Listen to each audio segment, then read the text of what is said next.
এই যুবক ছেলেগুলো বুঝলোই না, কোনোভাবেই বুঝলো না। এরা বুঝলোই না অভাব যে আসতেছে, দুর্ভিক্ষ যে আসতেছে, এর চাইতে বড় মহামারী যে আসতেছে, এরারে বুঝানো গেল না। এদের মোবাইলের নেশা এরা ছাড়লো না, এদের নর্তকী দেখা এরা ছুটলো না, এদের নাফরমানি এরা ছাড়লো না, এক ওয়াক্ত নামাজ পড়ার অনুভূতি এদের জাগলো না। হায় যুবক, হায় মুসলমান ছেলে, তুই বদলাবি কোন দিন ভাই? কোন দিন বদলাবি? তোর কারণে আরো গজব আসতেছে, আরো গজব আসতেছে। কোথায় নেমে গেছি আমরা? সেদিন পত্রিকা আসছে, ক্লাস 7-এর ছেলে, 7ম শ্রেণীর ছেলে কর্তৃক এক মেয়ে ধর্ষিতা, ধর্ষণকারী ক্লাস 7-এর ছাত্র। এই আমার বাংলাদেশ, এই আমার সোনার বাংলাদেশ, এই আমার দেশ। আহা, উলঙ্গপনার বেহায়াপনা দেখতে দেখতে,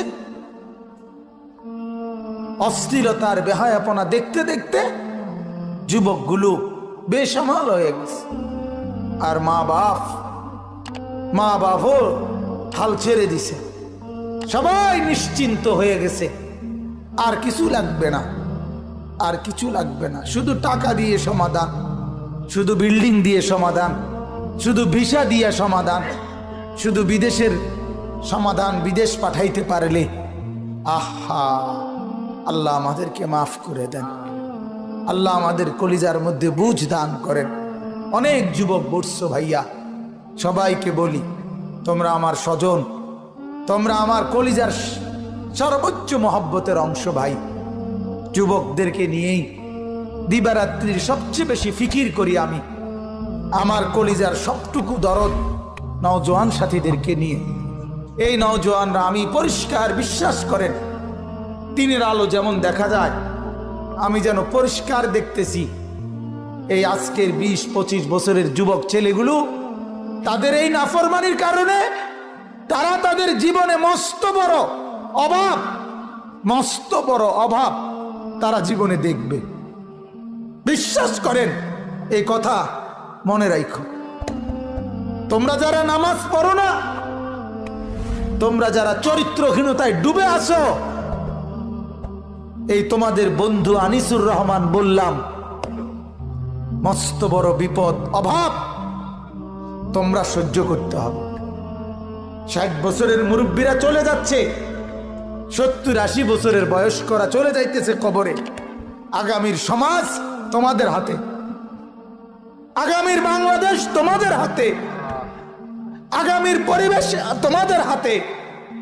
আর তোমরা যদি দিবারাত্রি এক ওয়াক্ত নামাজ না পড়ো, তোমরা যদি একটা সেজদা না করো, তো তোমার হাতে যেই প্রজন্ম আসবে, তোমার বংশে পরবর্তীতে যেই ছেলেটা আসবে, মেয়েটা আসবে, আগামী 10 বছরের মাথায় তুমি বিয়ে করলে তোমারও তো সন্তান হবে, তোমারও তো বাচ্চা হবে। সেই বাচ্চাটা, সেই সন্তানটা কি করবে তুমি বলো? তুমি যদি 12 ঘন্টায়, 24 ঘন্টায় 12 ঘন্টা মোবাইলের ছবি দেখো, উলঙ্গ নাচ দেখো, তো তোমার সন্তান কি করবে বাপ? তুমি কও, আমারে বলো বাপ, তোমরা বলো। তোমার উপরে রহম করো, আগামী প্রজন্মকে নিরাপদে বাঁচতে দাও, আগামী সমাজটাকে বাঁচতে দাও। তোমরা তো বাঁচতে দিবা না, যা বোঝা যায়।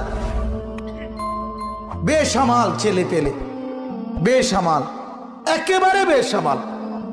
আল্লাহ আমাদেরকে মাফ করে দেন। সবাই আল্লাহকে ভুলে গেছি আমরা, সবাই আখিরাত ভুলে গেছি। লাভ লোকসান, পাওয়া না পাওয়া সব দুনিয়া, সব দুনিয়া। এজন্য আমার নওজোয়ান বন্ধুরা, এত শত যুবক দেখে আমি বললাম এ কথা। তোমাদের কাছে আমার অনুরোধ, তুমিও কষ্ট পাবা, আর তোমার হাতে সামনে যে প্রজন্ম আসবে তারাও কষ্ট পাবে। এটা আমার প্রতিদিনকার কথা। আমি যদি আরো 100 বছর হায়াত পাই, আমাকে তাই বলতে হবে। একথাই ঘুরে ঘুরে বলতে হবে, একথাই বলতে হবে। আজ যুবকদের, আজ মা বোনদের বেপরদিগি থেকে বাঁচাবার জন্য কারো কাছে কোনো উদ্যোগ নাই, কারো কাছে নওজোয়ানদের জন্য চরিত্র সংশোধনের কারো কোনো ফিকির নাই, কারো কোনো। আমার বাসার পাশে একটা ছেলে আছে, 11-12 বছর বয়স, চাঁদের মতো সুন্দর, চাঁদের মতো সুন্দর, এত সুন্দর ছেলেটা, ফুটফুটে চাঁদের মতো। এই ছেলেটা 5 ওয়াক্ত নামাজ পড়ে, মসজিদের জামাতে গিয়ে নামাজ পড়ে, কিন্তু ছেলেটা কথা বলতে পারে না, বোবা। আমি যখনই তারে দেখি কি যে করে, এমন এমন করে হাত দিয়ে, মানে তার কলজাটা মনে হয় যেন ছিঁড়া যাইতেছে, যে সে আমারে কিছু বলতে চায় কিন্তু কিছু তো বলতে পারে না। অথচ এমন সুন্দর, বিশ্বাস করে দেখলে আমি যখনই তারে দেখি মাথা হাত বুলায়, কিন্তু ওই এমন এমন করে, কি জানি করে, মানে তার ভিতরটা 16টা বছর 12টা বছর যে বাচ্চা একটা শব্দ বলতে পারে না। এই পরিমাণ বয়সে তুমি আমি কি পরিমাণ কথা বলছো? এমন মালিক কেমনে সেজদা দিবা? বলো না আব্বা। 30 সেকেন্ড নীরবে ভাবেন তো, যে অবস্থায় আছি, এই অবস্থায় আমাদের জীবনের গুনার পরিমাণ বেশি নাকি নেকির পরিমাণ বেশি? কি মনে হয়? তাইলে এখান থেকে যদি হাসরের ময়দান হয়, মালিকের সামনে দাঁড়াইয়া কেমনে হিসাব দিব? কেমনে হিসাব দিবেন? আপনি কি মরবেন না? আপনাকে কি কবরে যাইতে হবে না? এই কথাটাই আমি মনে করাই দিলাম। আমি আব্দুর রহমান জামি কেন মুসলমান হলাম? ও বললাম এমনি এমনি মুসলমান হই নাই। বাবা আমাকে বড় পণ্ডিত বানাবার জন্য সংস্কৃত বিশ্ববিদ্যালয়ে ভর্তি করে দিলেন। বাবারে ডাক দেয়া কই, বাবা কেন আমাকে সংস্কৃত বিশ্ববিদ্যালয়ে পড়াইতে চান? বলে বাবা আমি তো আর চিরকাল থাকবো না রে, আমার অবর্তমানে আমার দায়িত্ব পালন করা লাগবে, এজন্য বড় পণ্ডিত হতে হবে। বাবাই আমাকে সংস্কৃত বিশ্ববিদ্যালয়ে পাঠাইয়া দিলেন। সংস্কৃত বিশ্ববিদ্যালয়ে দীর্ঘদিন থাকার কারণে বাবার মাকে দেখার জন্য বাড়িতে চলে আসলাম। 3 দিনের ছুটি নিয়ে বাড়িতে আসলাম। বাবাই ডাক দেয়া কয়, কি ব্যাপার বাবা বাড়ি কেন? বললাম বাবা আপনাদের দেখার জন্য কোরআনটা পড়তেছিল, আপনাদের দেখার জন্য আসলাম। বলে কয়দিন? বলে 3 দিন। বলে সময় মতো চলে যাবা। দ্বিতীয় দিন বাবাই আমাকে ডাক দিয়ে বলে, বাবা লেখাপড়া কেমন চলছে বলো?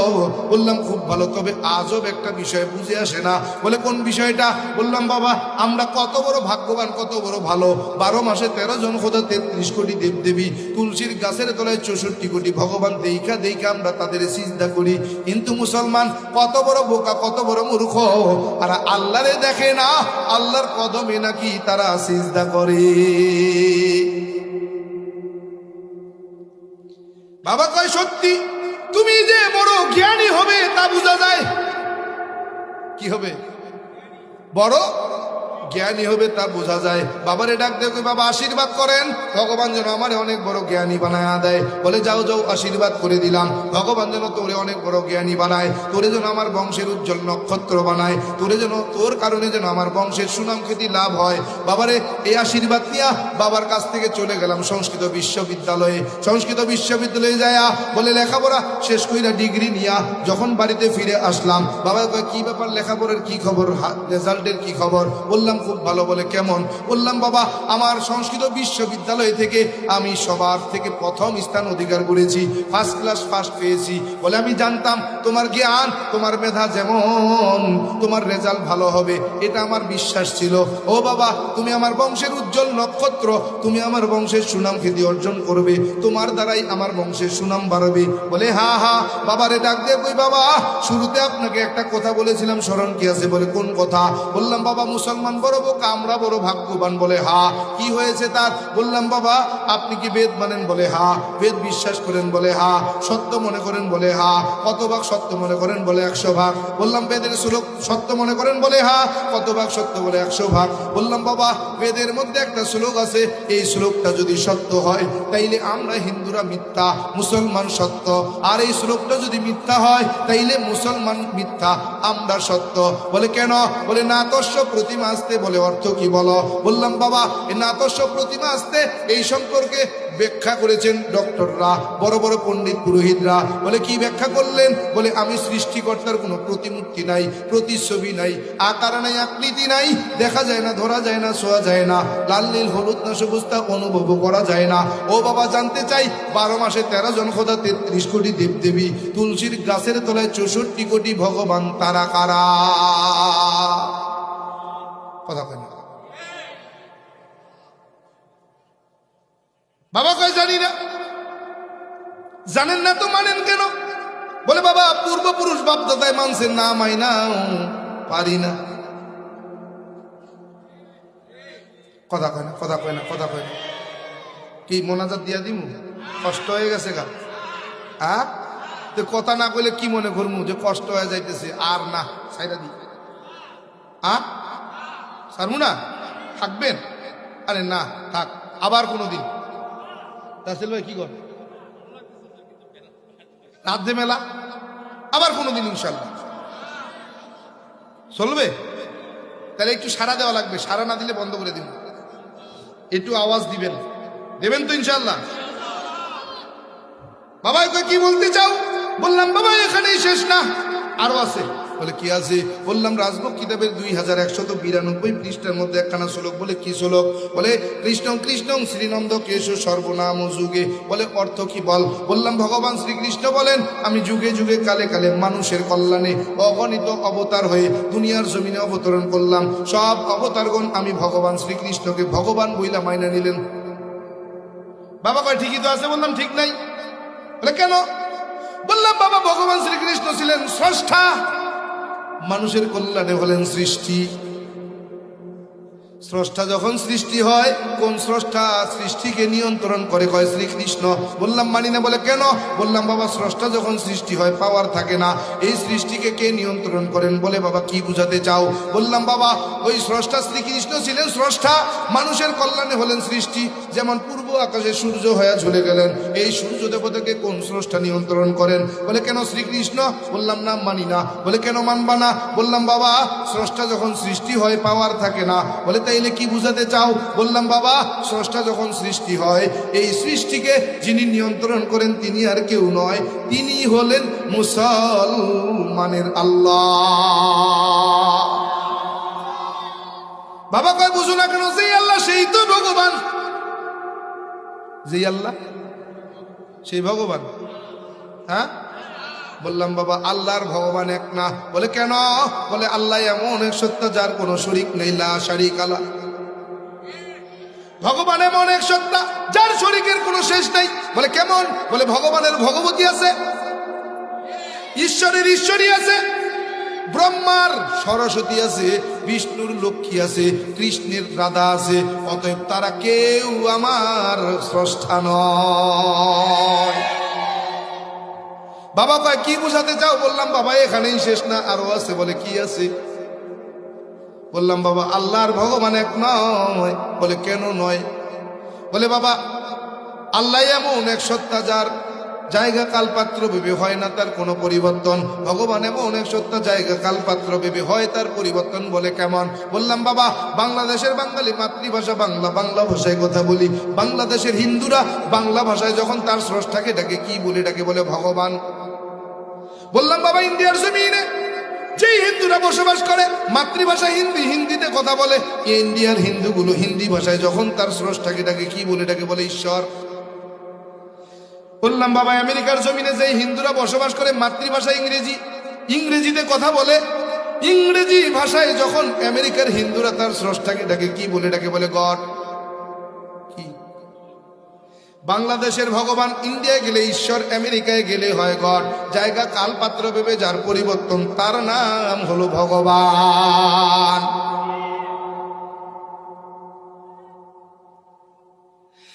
আল্লাহর ভগবান এক। বাবা কি বুঝাতে চাও? বললাম আল্লাহর ভগবান এক না। বলে কেমন? বললাম বাবা বাংলাদেশের বাঙালি মাতৃভাষা বাংলা, বাংলা ভাষায় কথা বলি। বাংলাদেশের মুসলমান বাংলা ভাষায় যখন তার স্রষ্টাকে ডাকে কি বলে ডাকে? কথা কন না কেন? আল্লাহর নাম নিতে লজ্জা পাইনি? কি বলে ডাকে? বাবারে ডাক দেখুই বাবা ইন্ডিয়ার জমিনে যেই মুসলমান বসবাস করে মাতৃভাষা হিন্দি, হিন্দিতে কথা বলে, হিন্দি ভাষায় যখন ইন্ডিয়ার মুসলমানগুলো তার স্রষ্টাকে ডাকে কি বলে ডাকে? কথা কন, কথা কন। ওইটা দিয়ে যাক, আপনারা ওই দিক তাকানোর দরকার নাই, এইদিকে খেয়াল করেন। বললাম বাবা, আমেরিকার জমিনে যে মুসলমান বসবাস করে মাতৃভাষা ইংরেজি, ইংরেজিতে কথা বলে, ইংরেজি ভাষায় যখন আমেরিকার মুসলমানগুলো তার স্রষ্টাকে ডাকে কি বলে ডাকে? বাংলাদেশে, শুধু বাংলাদেশে নয়, পৃথিবীর যেই দেশে যাবে সেই দেশেই আল্লাহ এক, আল্লাহকে অন্য নামে ডাকা হয় না। যেখানেই যাবে, যেই দেশেই যাবে, সেই দেশেই আমার আল্লাহ এক। বলে বাবা বুঝো না কেন আল্লাহর ভগবান আলাদা কেউ না? বলে কেমন? বললাম বাবা আল্লাহর ভগবান এক না। বাবা কয় কেন এক নয়? বললাম কেন এক হবে? বাবাই কয় কেন? ভগবান তো সর্বত্র বিরাজমান। বলো আল্লাহ কেমন? বললাম আল্লাহ কেমন? আল্লাহু নূরুস সামাওয়াতি ওয়া মা ফিল আরদ। আল্লাহু আকবার। বলে বাবা আল্লাহ কেমন? ফাইনামা তুআল্লু ফাসাম্মা ওয়াজহুল্লাহ। আয় বান্দা, তুমি আমি আল্লাহরে কোথায় তালাশ করো? যেই দিকে তাকাও সেই দিকেই তো আমি আল্লাহ। ডাইনে তাকাও আমি আল্লাহ, বামে তাকাও আমি আল্লাহ, সামনে তাকাও আমি আল্লাহ, পিছনে তাকাও আমি আল্লাহ, আসমানে তাকাও আমি আল্লাহ, জমিনে তাকাও আমি আল্লাহ, গাছের দিকে তাকাও আমি আল্লাহ, গাছের পাতার মধ্যে তাকাও সেখানেও আমি আল্লাহ। বাবা কয় বুঝো না কেন আল্লাহর ভগবান আলাদা কেউ না? বলে কেমন? বললাম বাবা আল্লাহর ভগবান আলাদা কেউ না, মানি না। বলে আল্লাহর ভগবান আলাদা কেউ না। বলে কেমন? বাবাই কয় বাবা বলো আল্লাহ লিখতে কয়টা হরফের প্রয়োজন? বললাম 4, আলিফ লাম লাম হা। বলে ভগবান লিখতে কয়টা শব্দের, কয়টা হরফের প্রয়োজন? বললাম 4, ভগবান। বলে বাবা দেখছো কত সুন্দর মিল পাওয়া যায় রে। আর শাব্দিক অর্থে আল্লাহর ভগবান আলাদা কেউ না। বললাম বাবা শাব্দিক অর্থে যদিও আল্লাহর ভগবান এক হয়, আবিধানিক অর্থে আল্লাহর ভগবান কখনো এক নয়।